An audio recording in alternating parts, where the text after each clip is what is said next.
We continue our discussion of Laplace transforms.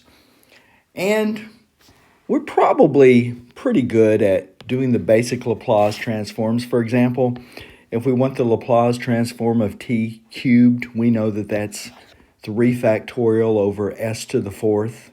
You know, we're just using our little formulas here. Cosine 5t, we look down here and say, oh, cosine, that's going to be s over s squared plus k squared. Okay, so no worries. But we want to broaden our abilities. We want to get stronger in this. So we want to look at, instead of t cubed, we want to look at, well, what happens if you have like e to the 7t times t cubed? What does that do to the Laplace transform? Well, what it is, it's a horizontal shift on the x-axis. And what we're going to find is that this Laplace transform right here looks a lot like this one, only instead of s to the fourth, it's s minus 7 to the fourth. Likewise, e to the 7t for this one, if I multiply by e to the 7t, then I just replace the s with an s minus 7, and that's it. So it's a horizontal shift. In this case, it's a shift to the right. Now you can see how this works, because what you can do is you can, just go back to the definition right here, and in place of f of t, put e to the at f of t. Do a little bit of manipulation here, and notice instead of e to the negative st, we have e to the negative s minus at. So now we have this transform right here, f of s minus a. Okay, so here we go. So if we want to find the Laplace transform of this, so this is sine, so we go down here and we say, oh, here's sine right here. So we've got k over s squared plus k squared. Okay, so here's k over s squared plus k squared, but we've got this thing, e to the 4t, so that's it. We replace the s with s minus 4. Pretty easy. Now, if we had, let's suppose we have hyperbolic cosine, 7t.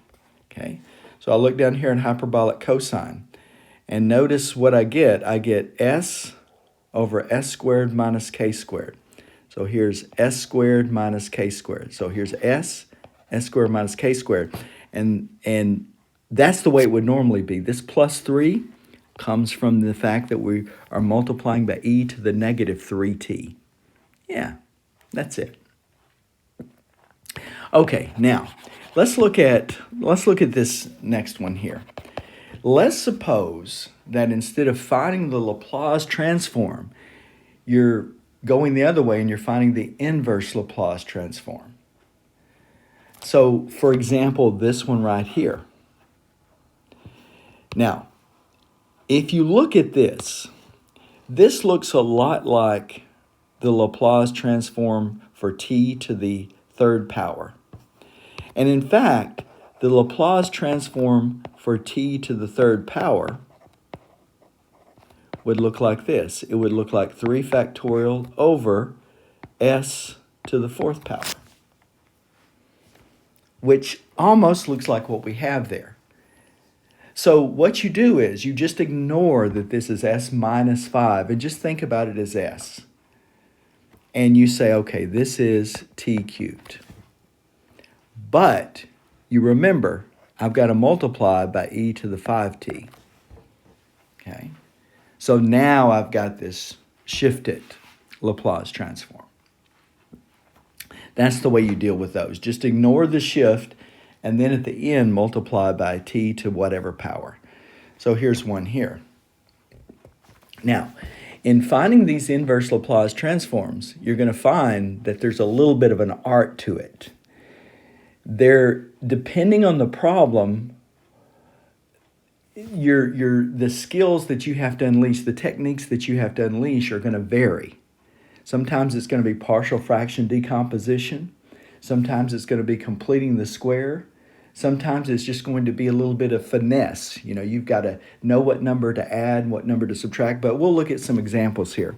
Let's suppose I've got this one. I want to find the inverse Laplace transform.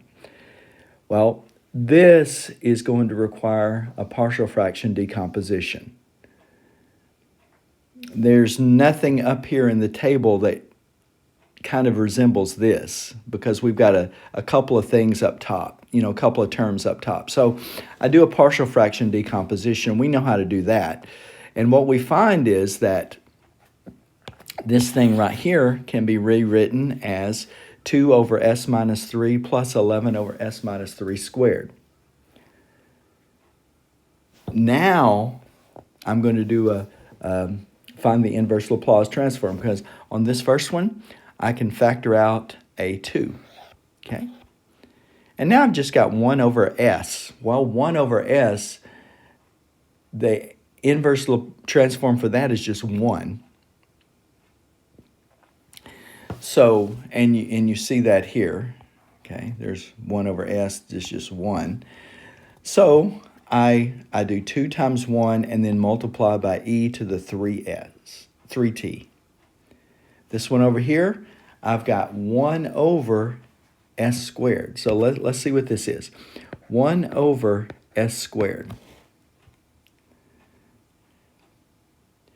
Well, that looks like a Laplace transform of just t. Okay, so the Laplace transform of t. So I've got 11t, and then I multiply by e to the 3t. Okay. So we're just using this table over and over. That's the reason I copied it down here. So there are lots of Laplace transforms, and we're just looking at these specific ones as we build our skills. So on this one, this required partial fraction decomposition. Now this one down here, this one, we may want to take a different approach. We may want to reach into our bag of tricks and pull out a different trick. And the trick that we want to use here is completing the square, because we want something like s plus something squared, or s plus something. We want to see that shift, or s minus something. Well, we notice here, first of all, we notice this won't factor. So maybe we're not going to use partial fractions. However, I can complete the square. I can take half of this 4 and square it and add it right there. So s squared plus 2 squared, and I add a 4 there, but I can't just add a 4 there. I've got to subtract 1 off. So here's what I get. Now, that gives me this on the bottom. S plus 2 squared plus 2. And then at the top, I've got s over 2 plus 5/3.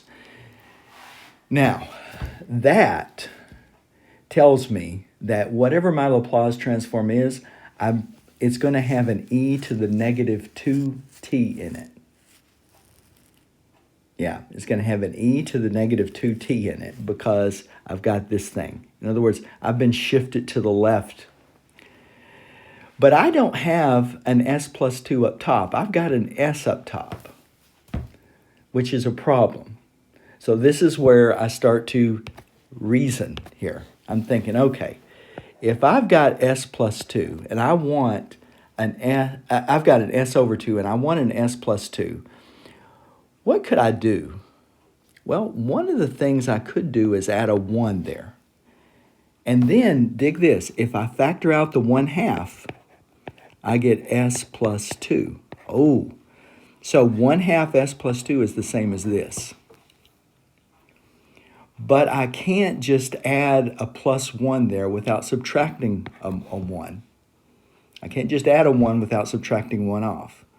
So I'm going to add a 1 and subtract a 1. And you see the result down here. See? I added a 1 and got this, and then there's the minus 1 that I subtracted off. Now that's a trick. But a lot of mathematics is just knowing what trick to use, getting practice using them. So this 5/3, and so this thing right here is just going to be 2/3. Now I'm going to split this thing up. I'm going to take this and put it here, and then the 2/3 with this put it over here. And now we see what we get. This thing, s over s squared plus k squared, is cosine.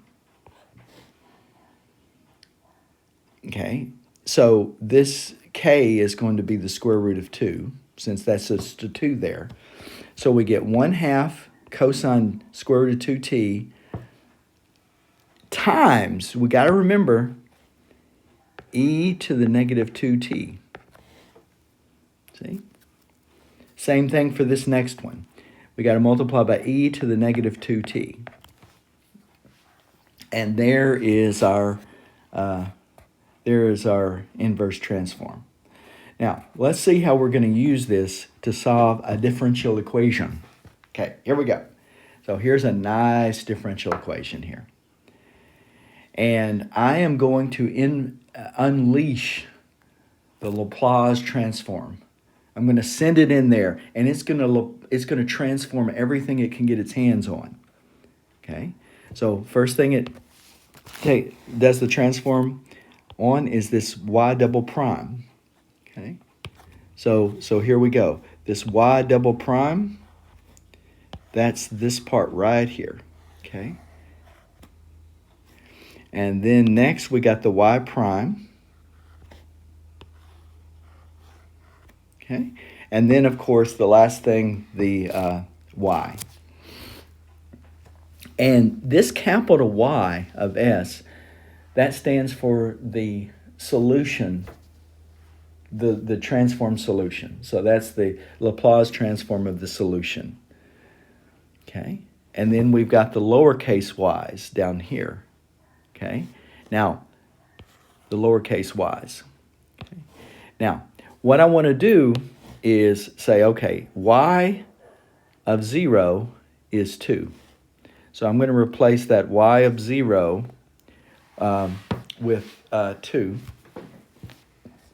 And I get this. Instead of y sub 0s, or y of 0s, I get negative 2s right here. See? And likewise, y prime of 0, that's 17. It's got a minus in front, so that's negative 17. And then I've got y of 0, which is 2. This negative 6 times negative 2 is positive 12. So I put everything in that I have, that I've been given, and I factor out the y of s for all the y of s terms. Okay, now, and here's what I got. Now, that gives me this. See, because this factors into perfect square. I bring over the 2s minus 5, and now I have the Laplace transform of my solution is equal to this mess right here. Now, I want to do an inverse Laplace transform of this.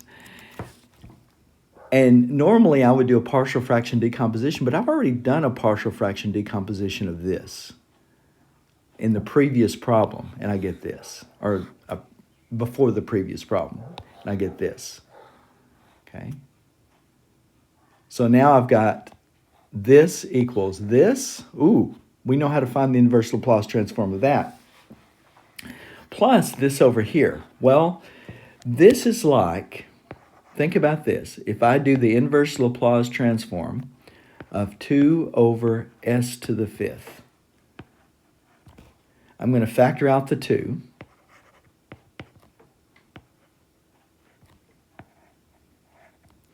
And I've got s to the 5th down here, okay? Now, this looks like, if I look back at this table, this looks like this situation right here, okay?